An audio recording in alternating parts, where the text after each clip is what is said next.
What is up, everyone? It is Bleach Unbound here, back at it again with part 3 for What If Naruto Was Grimmjow's Reincarnation. Now, last time I had left off right before the fight with Naruto and Zabuza. Naruto had practically convinced Kakashi to let him fight against Zabuza, and that went well because now he is facing off against him. Zabuza wielding his executioner blade, while Naruto, katana in hand, is ready for his first death battle. Now, honestly, it's the third day in a row doing a everyday posting, and I did that last time before my mic started working, and I hope that doesn't happen again. But without further ado, guys, sit back, relax, and enjoy. Bring that heat, boy.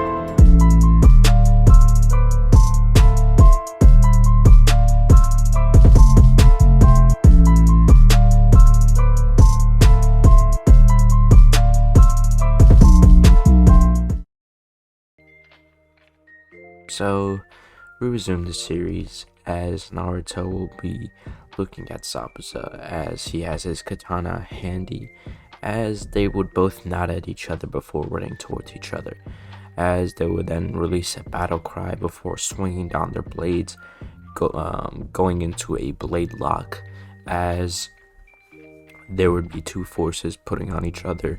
I mean, the blade, Naruto and Zabuza, obviously, as Zabuza would tell him something. You do know you should never blade lock with someone if you're weaker, as he would push Naruto back as he would be pushed to the ground, as Naruto's Pesquisa would sort of activate by itself as his hand would instinctively move up, kind of barely saving him from getting decapitated, as he would quickly Sonido, and he would just get into a stance and try to breathe deeply and focus, because he's kind of becoming a bit of tunnel vision and he needs to focus on the fight. So he would start breathing deeply, feeling the life force around him, and then he would just go wild. I mean, that's just his style, truly. He would try to be as unpredictable as possible with his fighting style, as he would try to Sonido where he would least expect it. Seeing his sort of life force, he'd be able to know some of the weaker spots, but since he isn't like Aizen or Oakley or Baragon, he doesn't really have as much experience with that. It's just instincts.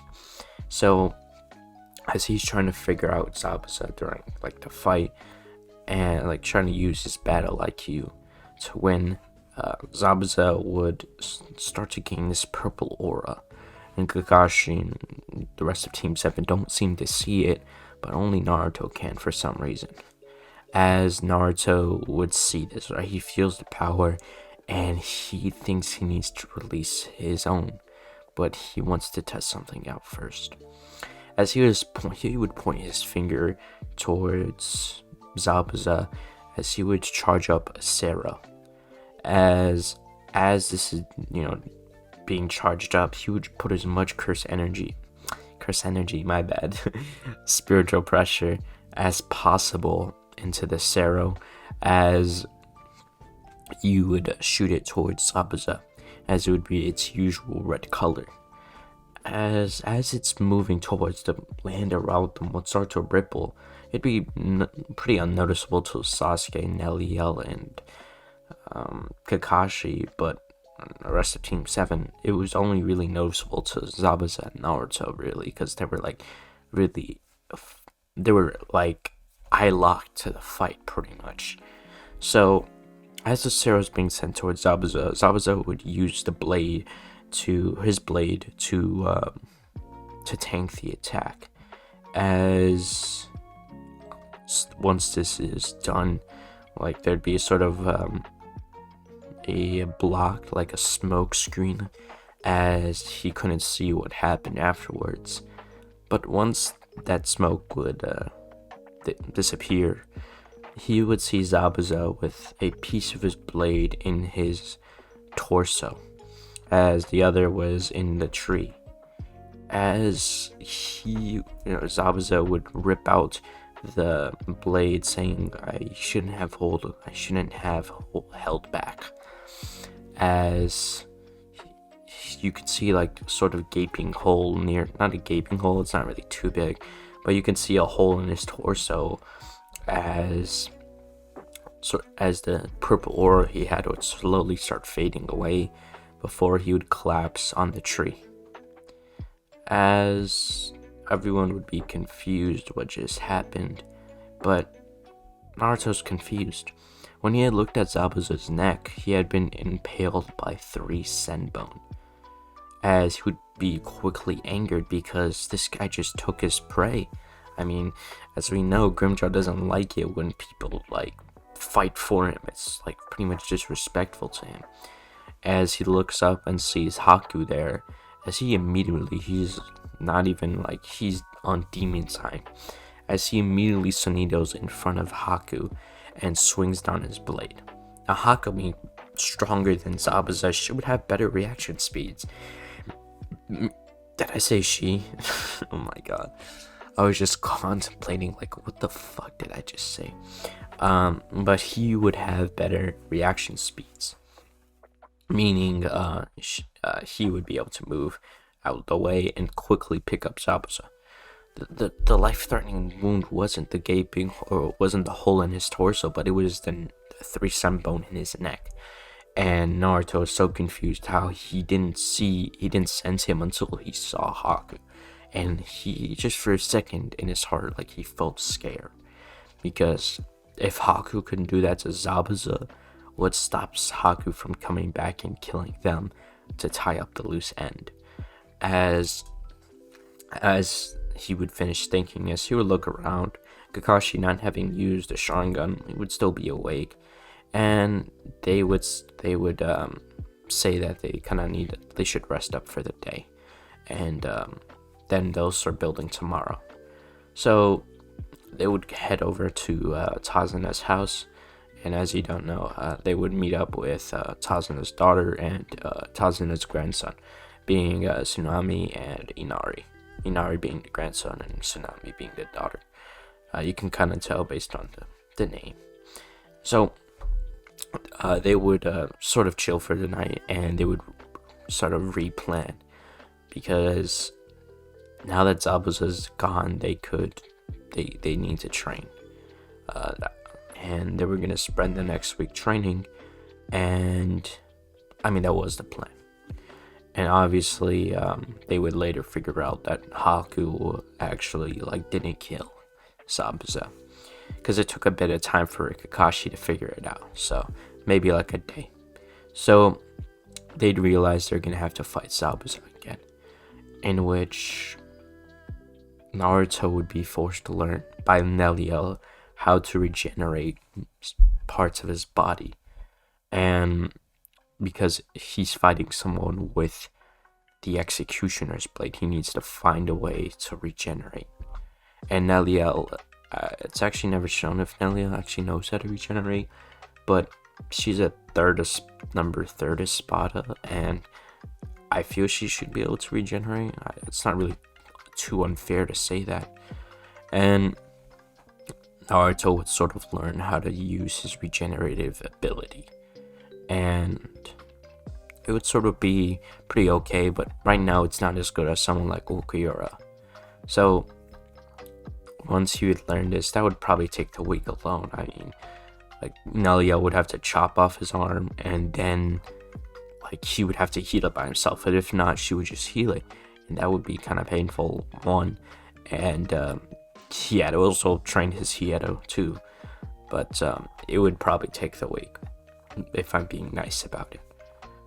For Sasuke, though, he would train with Kakashi, just kind of give them their opportunity to start their Chidori training. Not really starting with the Chidori training itself, but starting with the physical training to enhance the Sharingan.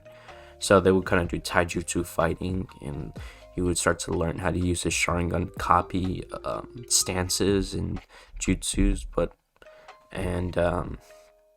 also I guess just try to get into his 3-to-more state like his brother and Shisui and his father. As after the 1 week, they would get ready to fight Zabuza and Haku at the bridge, or whoever that masked man was, or at least they don't know Haku's name. I'm just saying that for narrative purpose. So they'd all make it over to the bridge and they would start building it. In, let's say 30 minutes, give or take, they would feel, or Naruto would feel the presence as the mist would start to roll in. They would get into a defensive position as Zabuza and Haku would drop, as Naruto would pretty much yell out if Zabuza wanted a rematch in a sort of taunting manner, because he was on the winning side.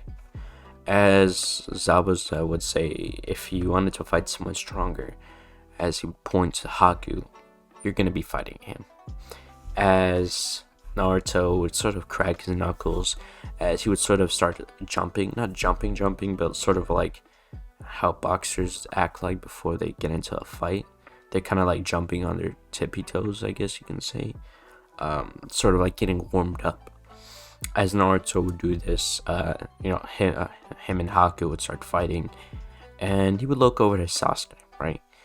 Sasuke hasn't done much throughout this whole mission, and he kind of wants to he wants him to get that experience. As much as he loves fighting, he ain't gonna blue ball Sasuke when it comes to getting experience. So he would kind of nod at Sasuke as he's charging up a Cero, and Sasuke kind of gets the memo here, as he uses a fire style Phoenix Flower Jutsu, as Neliel and Naruto would use the multiple Phoenix Flower Jutsu, the multiple Shuriken being charged up with the fire to sort of shoot their Ceros, sending multiple projectiles at Haku. Haku would make an ice wall, as it was, let's just say, at the very least, it was melted. And Haku would realize he's on the losing side of this. He's fighting 3 people. So, he's having a bit of trouble. Well, Kakashi didn't get out of that rusty self of his, so when he's fighting Zabuza, he's being pushed to his max potential and strength, as he's using the Sharingan, copying his jutsu, and he'd realize he has to use it.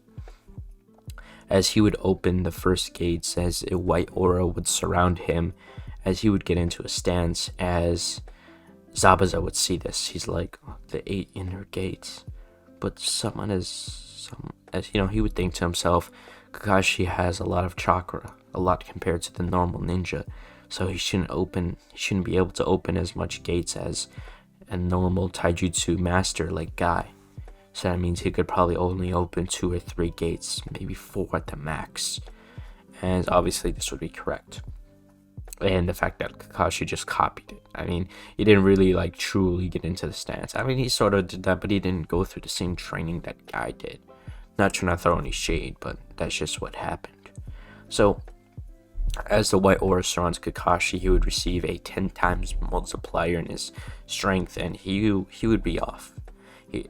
He would be on Zabuza's ass. Okay. But now we switch back to Naruto.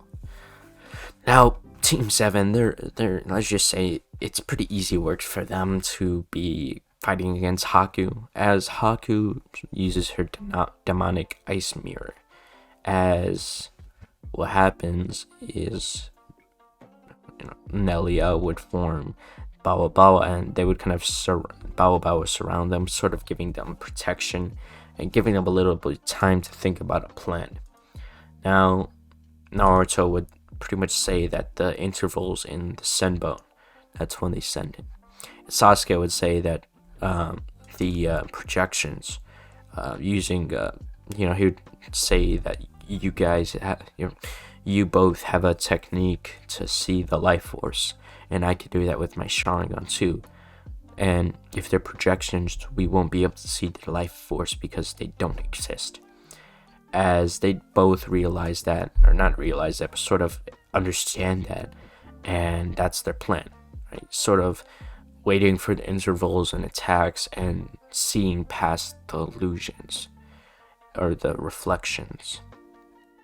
As Nelia would despawn despawn, if this feels like GTA when I'm talking about, she would demanifest Bao, as Naruto would have his blade out, and he would be cutting at all the senbos coming at them, as he would tell Sasuke to do it, as Sasuke would go through his hand signs using his most powerful, like putting all of his fire affinity chakra into this, just like he might be a little bit drained after using this, but he would use a fire style fireball jutsu.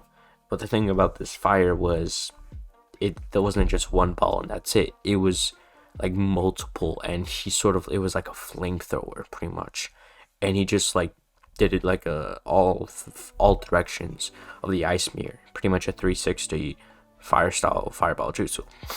That sounded weird. Yeah, I don't know why I said that, but it is what it is, truly. So after this would melt like most of the ice, giving them enough time, as Naruto would be like given Ryatsu by Nelia. Not too much, just enough to Sonito past the ice mirror. As once he would do this, he would appear by Haku, as Haku would be in a momentary state of shock, as Naruto would raise his blade before then slicing her through the chest. Once he would do this, Haku would then be on his knees, as the blood is gushing out from his chest, as Naruto, Nelia, and Sasuke stand over him.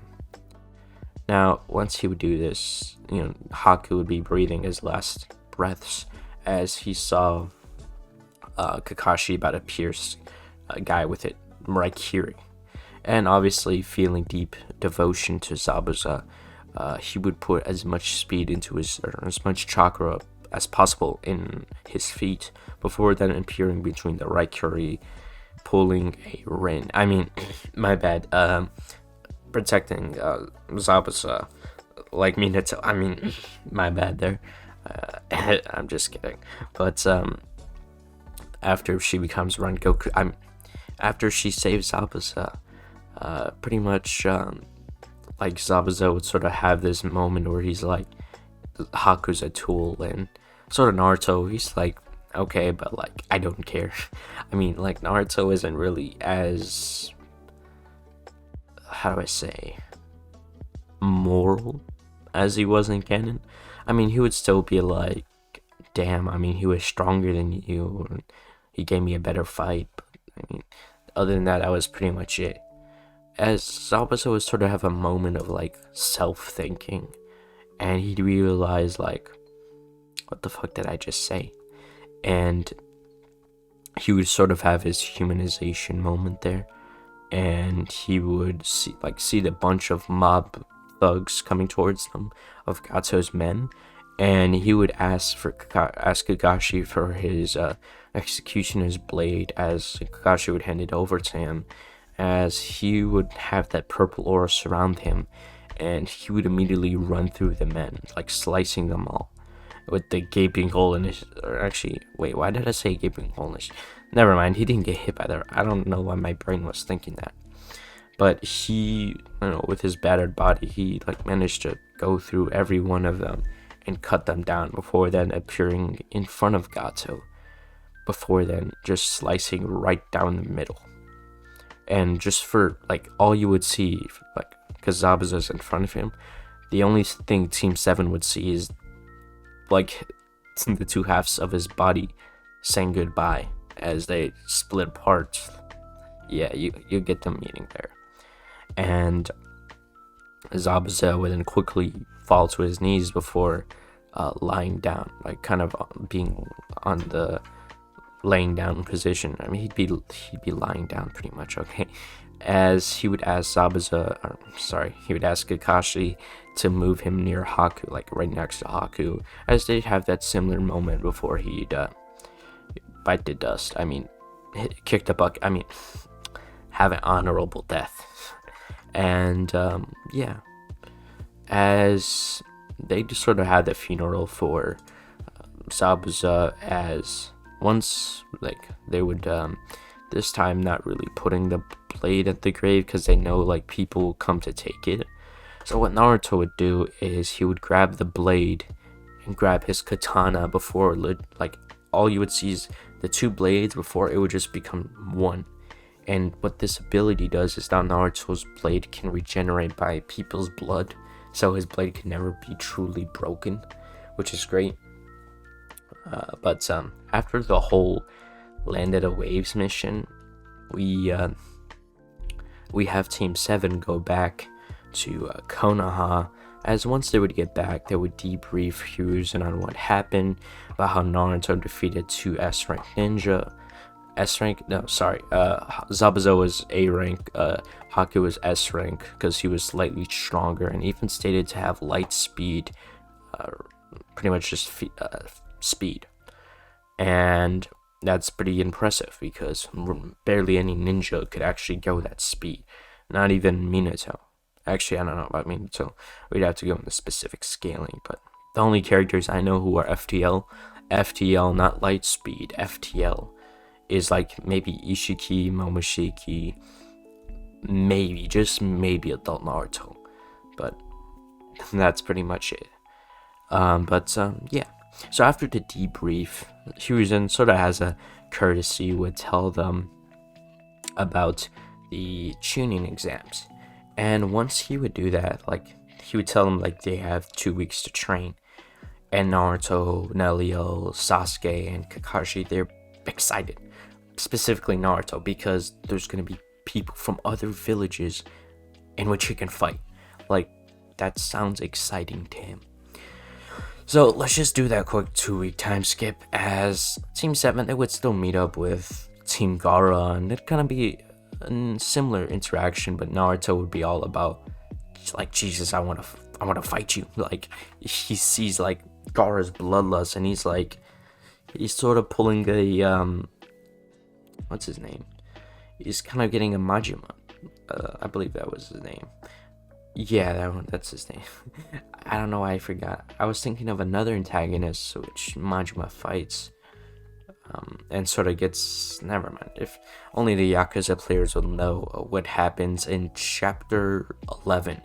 He fights that one dude in the red suit, and the dude literally like uses sexual references whenever he sees powerful people. Like, when he sees Majima, he's like, it's pretty sus. Okay, I just can't remember his name, but yeah. So after this, the 2-week time skip, Naruto and like Team 7, they'd be standing outside of the academy. They would go in as they'd be walking, throughout the hallway, as they'd be stopped by a boy in a green spandex. Now we know this person as Lee. So once Lee would stop them, he would explain that he wants to fight Sasuke, as because he's been known to be really strong, and obviously he just doesn't think he can beat Naruto. I mean, Naruto was shown to be an S-rank ninja. It was stated in the, not stated, but it was recently published in the bounty book, like in the what if, not it almost sounded like I was saying it was stated in a data book. I almost said that actually, but it was stated in the bingo book. So Naruto has a bounty from the Mist Village, and actually simply because this was before the revolution, or a little bit before, it's kind of a little bit during. So specifically in this one, I actually don't know when the revolution took place in canon, but I'd say that's a decent place for when it takes place. So after this moment came by, Sasuke would accept his offer, as Naruto would tell him some tips, like they have been training in hand-to-hand combat, like mostly. Naruto was just somewhat training his Gran Reisero and his Resurrection, but mostly they were training hand-to-hand combat. Mostly Kakashi was teaching them guys fighting style, or Naruto's. He's actually pretty good at hand-to-hand combat. And Nelio is learning Resurrection too, and also how to eat more cereals, or I guess eat Grand Ray cereals and then shoot them back out. So she'd be releasing a Grand Ray cereal plus, or Grand Ray cereal Grand Ray cereal. I don't know what to call it. I mean, if you have an idea, comment down below. I guess. But yeah. So the fight would go relatively the same, but Sasuke has a better chance. I mean, he recently got the 3 Tomoe Sharingan. He knows how to copy things much better. So when he's fighting Lee, he's actually adapting to his attacks, and Lee's kind of surprised, right? So right before he's about to take off his weights, he stops. Right? He's thinking to himself, I don't think so. Because he sees like Sasuke's potential, and he feels as if he had taken off his weights and went into the gates, Sasuke would be too unprepared to adapt, and just this area. Also, the fact that Guy is now pretty much spin kicking him and talking about Lee, Guy Sensei. Yeah, you actually thought Lee would stop for a second? Like, no, like in your dreams. I mean, never mind. This is technically a dream because it's in my head. Never mind. But Team 7, they would go up the stairs and they would see the students pretending to be Chunin, and Naruto would blatantly see this. So it'd be like he'd just walk past like they were just regular kids, and like he didn't even hear them. Like they were just so beneath him in power that he just didn't care. So they would all walk in, and I don't really think I need to go. It's the first part of the exams. It's just the written portion. What, you want me to give you a question? Actually, I should probably give you a question. I mean, if you're watching this far in, I feel like I should give you a question to show, like, so you can prove like you actually watched a full video. Like, look, I watched Bleach's Unbound, like, recent video, and I watched all of it, so you can actually prove it. So, a question: what happened in the fight between Aizen versus Yhwach? Like, what gave them the winning advantage? Like, something Aizen did, not just in general, that gave them the advantage against Yhwach. Actually, this is kind of an unfair question since you would have to read it. Let's just say Grimmjow, right? Grimmjow. What is his release name? Like, what does he say to release into his resurrection? I'd say that's pretty simple. I mean, it's just like the incantation. Like, for example, Byakuya says scatter Senbon and Sakura. So what does Grimmjow say to release his resurrection? That's a pretty good question, I think. But yeah, to resume this what if, the whole first part of the exams, it goes relatively same. They all pass. Like most, like Naruto, he wouldn't really need to cheat. I mean, like don't really assume him by too much. Like Grimmjow, he's smart. Like he knows like his stuff. Like he's not stupid. He's not just battle IQ only. Like he's actually smart. Especially in this what if, he was raised by heroes, and he knows how to think. He knows how people think, right? For Sasuke would use the Sharingan. He could still pass with his intelligence, but I mean, they were basically implied to cheat and not get caught. So he wanted to play and see if a Jonin would be able to catch him using his Sharingan, right? He sort of kind of felt that boost. He's like, if I manage to sort of decept this Jonin, I may be on the way to beating Itachi, right? And that's just kind of something I'd feel like he'd be thinking in that moment. And when it came to Nelliel, I mean, honestly, I'd feel like she would just summon Pichet and have him go invisible or something like that. Who knows, man? It's Nelliel. I mean, she would think of something. But yeah, now we go over the second part. So Anko would come crashing through, and she would start to explain what's gonna happen next. And everyone's like, why did this very kind lady just kick through the window? And very kind portion is very, very much sarcastic. Okay, not that Anko's an evil woman, but she still kicked through the window. Like, come on now. And Ibiki would be kind of complaining about that. And then obviously she would explain to everyone, head over to the training ground so we can start the forced of death portion. So once they would all head over there, they would sign their forms, and they would be explained on everything. And Naruto would be standing there. He's all bored. He's looking at the scenery, and he would feel something, right? As he had looked to his left and seen the kunai coming at him, he's so bored. Like, why is this kunai flying towards him? And why is it so easy to dodge? Like, he's genuinely annoyed why this kunai didn't go any faster. He was actually like looking at the sun to see the time, because this is actually taking a while. I mean, this isn't set in the futuristic time, so I couldn't say he just looked at his watch, because I can't do that. Back then people looked at the time via the sun, right? Whenever it was in the middle, it'd be like midday. Whenever it was in sunset, well, we know what sunset looks like. And based on shadows, like how the sun creates the shadow, like that's how we know a certain part of the day. And he would see this, and he would genuinely just duck, and he would catch it. He would be honestly just so disappointed, like he would crush the kunai in his hands and then just turn the kunai into dust. He's just so disappointed. And he would just completely atomize it. It was so slow. Like, it was unbelievably slow. And he would look at Anko, and he would just shake his head like, come on now, you can do better than that. You're joning. And obviously, that would, honestly, from there, they would just start the second part of the exams. Now from here, this is actually this is the end of the video. I'm pretty much trying to say that. This is actually part 3. What if Naruto's Grimmjow's reincarnation? The end. This is the end.